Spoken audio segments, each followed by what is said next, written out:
लोग तो कहते हैं कि राम जी ने प्रेम से भी भरत का प्रेम श्रेष्ठ है। भरत ने मिला हुआ राज्य भी छोड़ दिया। भरत जी कहते हैं गद्दी के मालिक मेरे बड़े भाई हैं, मैं तो उनका सेवक हूँ। गद्दी मिली परंतु भरत जी ने ली नहीं। गद्दी के ऊपर उन्होंने चरण पादुका पधार दी और आप तप करते रहे। महात्मा तो यहाँ तक कहते हैं कि रामचंद्र की तपस्या से भरत जी तपस्या महान है। राम जी वन में तप करें इसमें क्या आश्चर्य है। भरत जी तो राजमहल में तप करते हैं। वन में तप करना सरल है परंतु राजमहल में अथवा बंगले में तप करना बहुत कठिन है। भरत जी का नियम था कि आंगन में कोई साधु ब्राह्मण या गरीब आता तो उसको बड़े प्रेम से भोजन कराते, परंतु 14 वर्ष तक उन्होंने समय अन्न ग्रहण नहीं किया।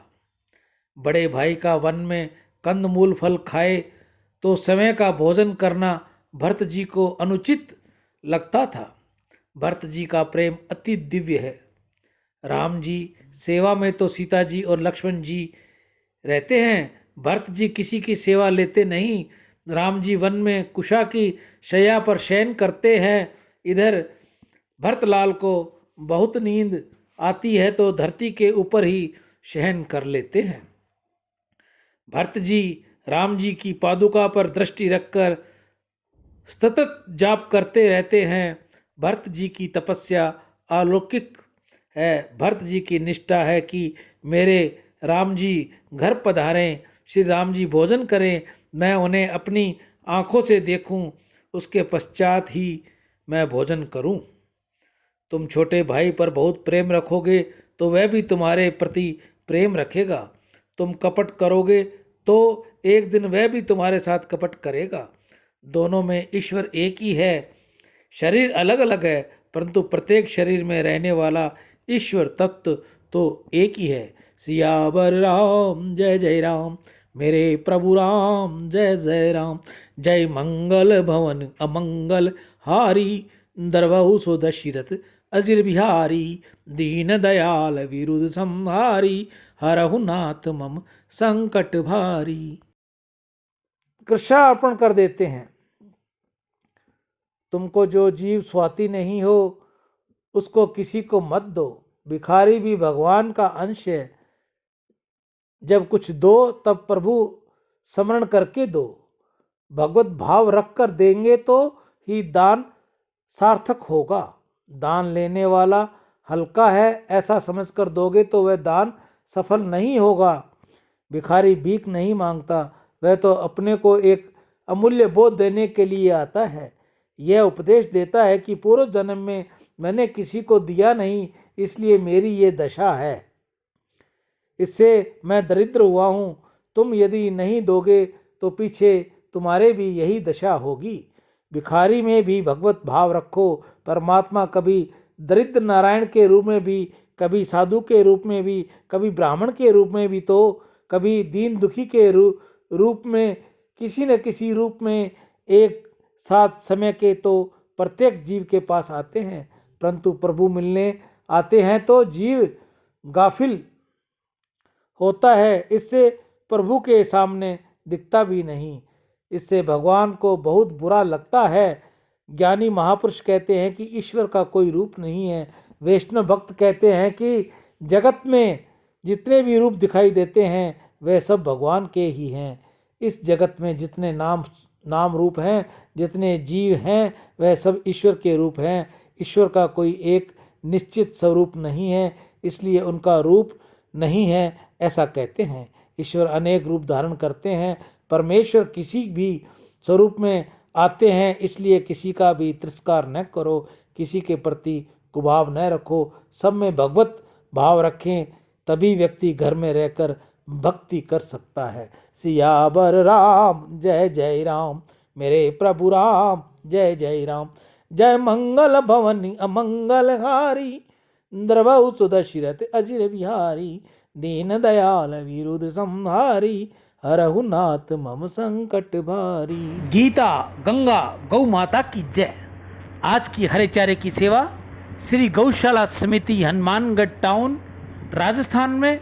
आज के दानदाता सुरेंद्र नागदेव स्पेन विदेश से, काशीराम खरबंदा पत्नी श्रीमती मीना खरबंदा सिविलियन स्वीडन विदेश से, अभिषेक भारद्वाज उड़ीसा, संजय बनारसी लाल पुरोहित, राजू संजना बाबानी गंगानगर से।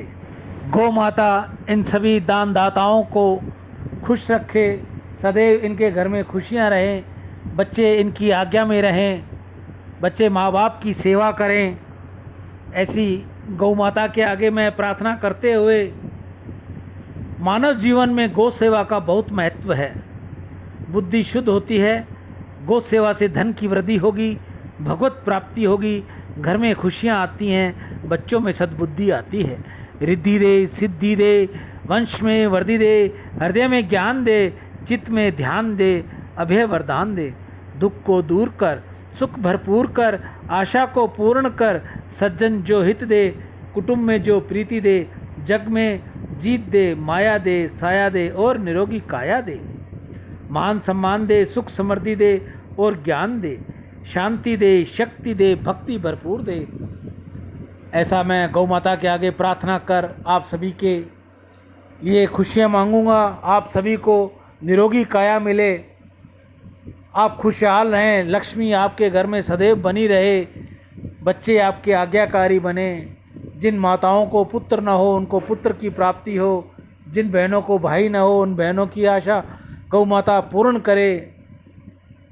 गौ माता के आगे आपकी प्रार्थना करते हुए मैं आप सभी से विनती करूंगा, आप में से भी जो कोई और भाई बहन कोई गौ सेवा भेजना चाहे या खुद अपने हाथ से करना चाहे तो अपने घर के बाहर, कॉलोनी में, गांव में, ढाणी में, जहां भी उसको अच्छी सुविधा मिले वहां गऊ को हरे चारे की सुविधा दे, गऊ को रोटी खिलाए, गुड़ खिलाए।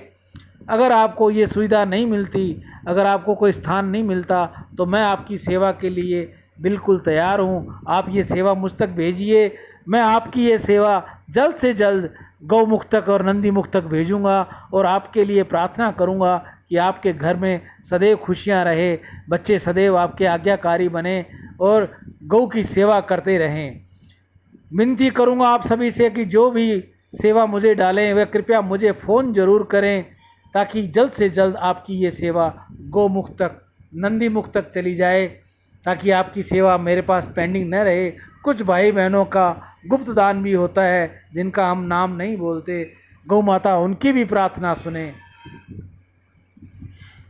बार कोड मैंने वीडियो के लास्ट में लगा रखा है, आप उस पर अपनी सेवा भेज और मुझे फ़ोन करके सूचित करें।